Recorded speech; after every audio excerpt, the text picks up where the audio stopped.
pinadala ng supplier na picture. Yan nga, sinasabi ko nga sa inyo, walang manual na pinadala, picture lang.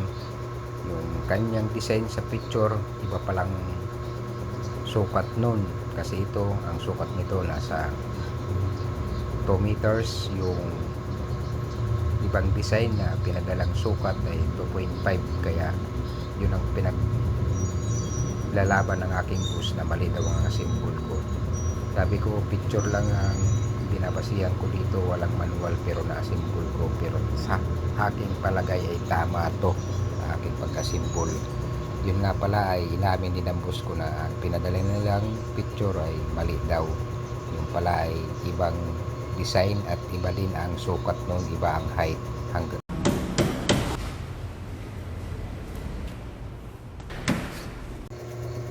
ito yung kanyang glass door at saka wood door, nilalapat ko pati sliding na tama na tong design nya bago namin itayo.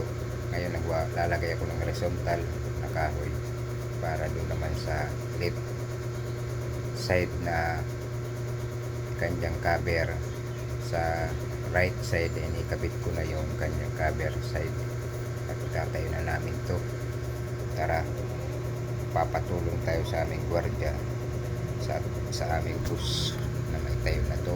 Ikabit ko na yung sliding glass door, tanggalin natin to kasi salamin to, tempered glass, pati yung kanyang wood door tanggalin natin yan at bago natin itayo. Tama na to, asimbol na to. Sabi ng boss ko, ituloy ko na daw to dahil i-picture na lang daw nila at ipapasa doon sa supplier kung tama ba ang naipadala nilang design, dahil parang mali talaga, pero tama naman yung asimbol ko. Yun nga yung sinabi ko kanina, mali yun. Itatayo na lang namin yung bookshelf. Nagdiskusyon pa kami ni boss dahil yun nga yung design talaga ay mali, pero natanggap na nila, pinicturan ng aking boss na talagang mali ang supplier at tinawag na yung kanyang kapatid na aking boss din. Tulong-tulong kami magbuhat dito. Ganyan kabait yung aming mga boss, talagang tumutulong sa kahirapan ng pagbubuhat. At dyan, pagdating nga ng kanyang kapatid ay tulong-tulong kami, pati gwardiya. Paulit-ulit na lang tayo sinasabi natin na ay, ayan na nga, di puta, napakabigat. 1, 2, 3, 4, 5. Kaya di na nagtubos na lang ng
Kabit na nga natin ngayon yung kanyang glass door. Tempered glass, smoke ang kanyang kulay ng salamin. Aluminum frame. Kabit natin ng mag-isa. Inuna muna natin yung hinges sa baba at saka yung mga clearance. Sabi pa nga ng ating ama ay tumayo tayo sa sarili nating mga paa. Magtrabaho tayo ng mag-isa. Nakatapos lang buuin yung entertainment. Ha! Ganda yan. Ha. Yan boy. No. Kita nyo naman kung gaano kakapal yan. Harang dito. Wala naman din dyan. Yan. Kasing kapil yan ng installer namin. Isang count pa yan? Ilang count pa nila dito? Maraming taon lang. Yan. Isa pa yan. Yan. Bigatin yan. Ay, lalo na yan, bigatin yan. Ninang. Ay, kasi ang vlog. Di ka man lang kumaway. Kaway naman dyan. Kaway naman dyan, Jollibee. Ayan. Jollibee. Ayan mo, lumapit pa talaga siya sa camera para lang ma-focus niya. Oh. Jollibee! Birit mo, yung ano, G. Salamat. Wala lang parts pangarap. Walang pangarang guys. Ryan, tanong mo si Ryan. Pangarang guys? Ito si Ryan. Gusto mo ba na malaking pangarang? Ito si Ryan. Ayan na. Makalit.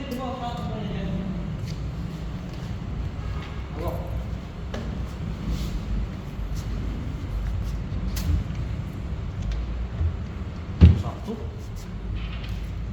Jollibee! Jollibee! Kita nyo naman yung mga banat na ganyan. Yung mga dumadamogs na mga ganyan. Simple yan lang yan. Whisper of the wisdom. Birit mo, birit mo. Jollibee! Ayan po. Dumating na si Boy Kupal. Susi, boy, susi. Susi boy! Ilan boy? Dalawa. Susi boy! Susi boy! Ayan. Susi boy! Ang dakilang helper ni Foreman. Kita boy.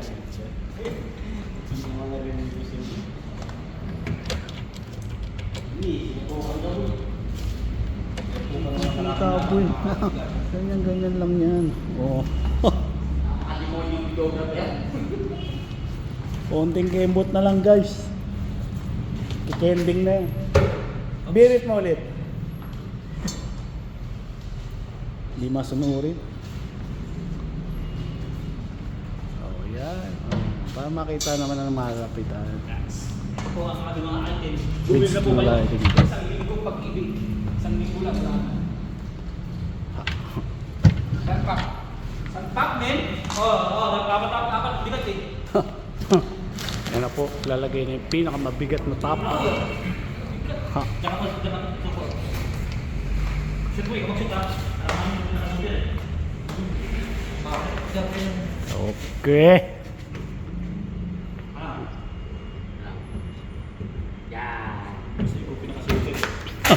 Suwabing suwabe lang yun, bye.